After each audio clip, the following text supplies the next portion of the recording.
welcome to Skyrim's Mod of the Day episode 76, and we're starting today with Lustmord Vampire Armour.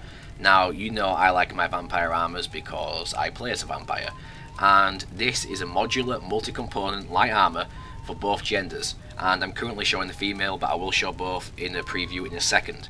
It simultaneously supports vanilla, UMP, UNPB, CBBE body types, each craftable separately.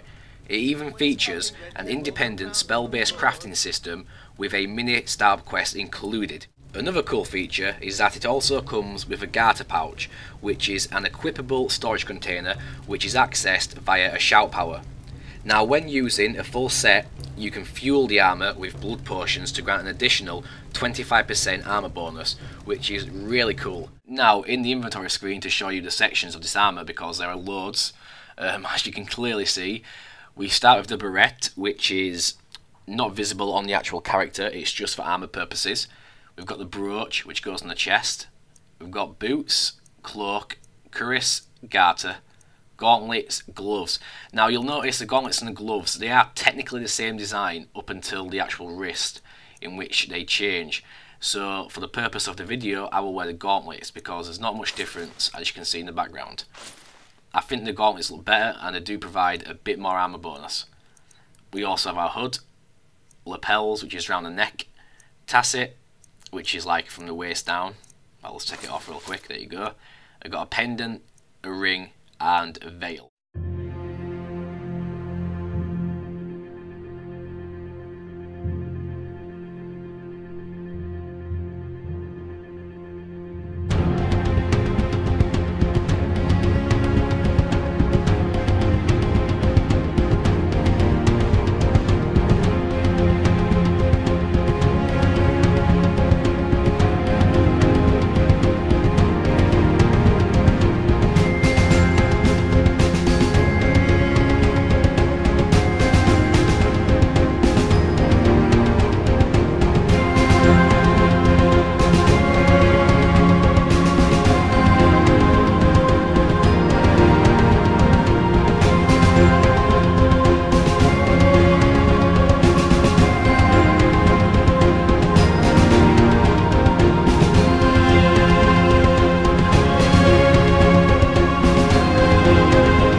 Now we come to the Steampunk Mace, or as it's known in the game, Steam Powered Mace.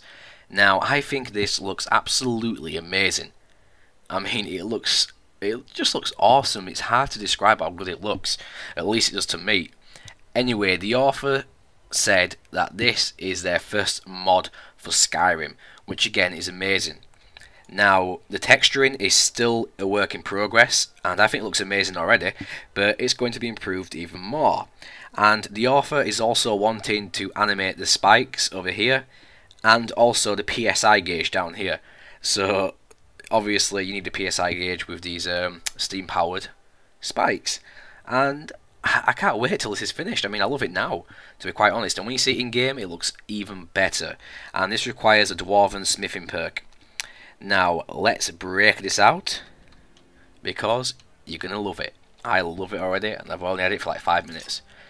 I'll equip it one-handed so far, and you can see the detail. It's really nice. The textures are really good. So the fact that the modder has been saying that the textures are a work in progress is amazing, because this looks fine to me. I'd be happy with how it is now, but the fact that he's making it even better, or she, I don't know if it's he or she, it's amazing. I just can't wait for it to be even better.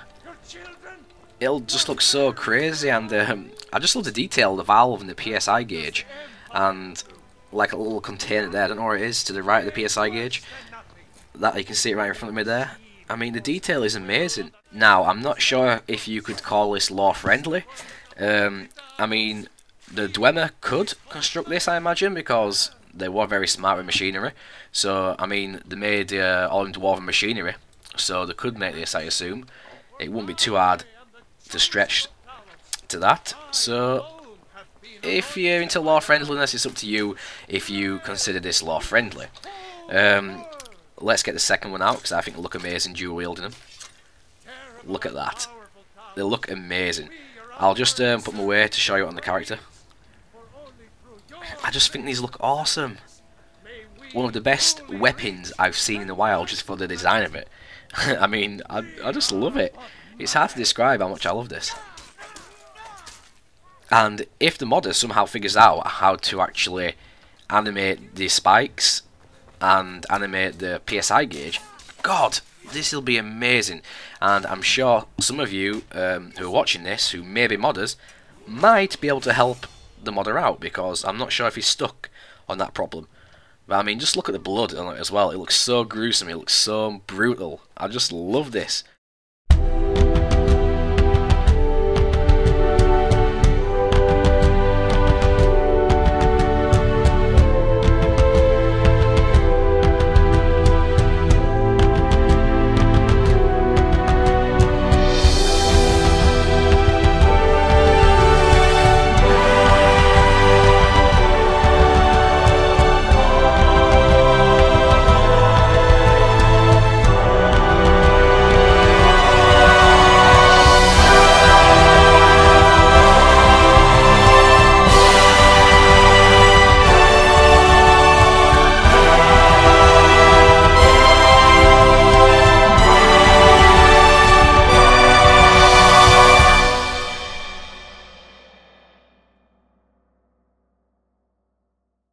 Now, last but not least, we have the Weapon Enhancement Visual Effects mod.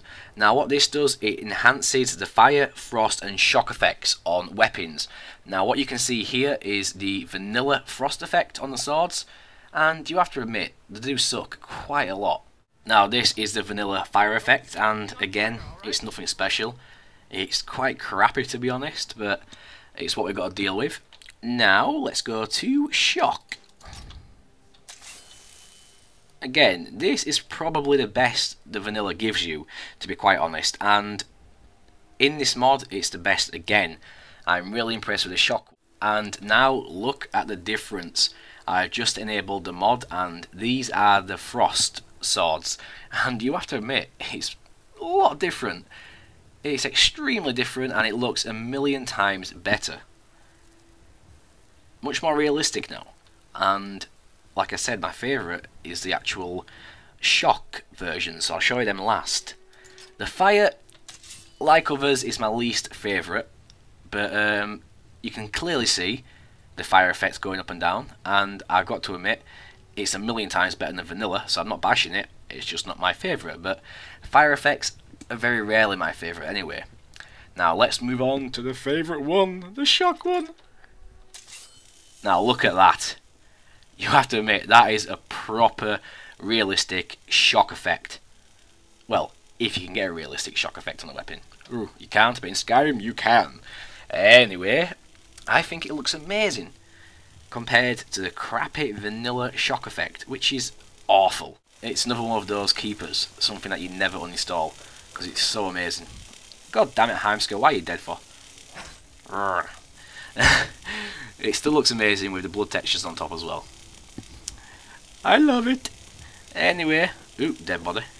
About 5 people surrounding it. Anyway, that is it for today's episode, and as always, I hope you enjoyed it. because it's another episode I enjoy doing, even though it's very late at night over here and I am tired and sipping down coffee like mad, and I'm not a coffee drinker normally. But mod of the day forces me to drink coffee. Shut up, Sigad. Anyway, please like, comment, subscribe, and don't forget to check the box below for download links, because we have to show these awesome modders support. Even though I'm trying to get into modding myself, but it's so hard to do. Anyway, especially with my limited time frame to actually learn how to do it. Anyway, like I said, that is it. I've already told you what you can do, and it's up to you if you do it. Also, like I said before, if you can, please try and spread the word of this series. I've been posting a few comments on a few videos, such as Game Spots videos, and they have received quite a few thumbs up, so that's a good sign. And people are starting to get behind this series. I mean, I'm not saying watch this series exclusively, because there's many series out there, so you can watch them all, but I'm just saying, don't count us out. I mean, yes, we are a new series in modding, even though we've pumped out 76 episodes now, and that's a lot of episodes, a lot of content. We are a new series, and we did come in quite late, so you can imagine why we aren't as popular, at least not yet, but we are picking up speed, and I just hope we get some more watchers, because pretty much everyone who watches this admits it's a good series. You only get the one or two odd trolls or people who just don't like it. Can't see why. If you don't like it, you know what to do. Comment and tell me why. Anyway, I shall let you go now. So, have a good night, and check back every day for more videos. Thank you for watching.